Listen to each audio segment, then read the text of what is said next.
Dovolte mi, chcela by som sa spýtať, koľkokrát ste v Renové centre na rehabilitácii? Prvýkrát. Mohli by ste nám popísať nejak základne diagnózu vašej dcery, alebo aké má problémy vaša dcerka? Sofia sa narodila predčasne v 24. týždni, mala 680 gramov, 33 cm a vlastne s predčasným porodom začínajú problémy tým pádom. Potom začalo krvácanie do mozgu, bolo mi povedané, že má hydrocefalus, že treba spraviť komórku. Teraz vlastne ste na konci 12-dňovej rehabilitácie so Sofiou. Podľa vášho názoru ako matky, keďže vidíte to dieťatko každý deň, vidíte na nej nejaké pokroky alebo niečo, čo by sa vám nezlepšilo?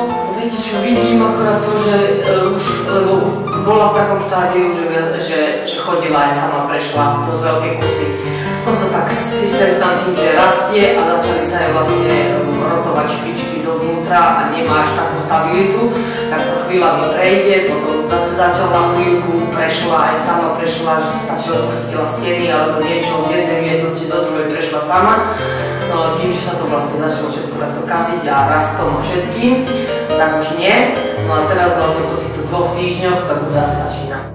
Takže vám ďakujem veľmi pekne za informácie.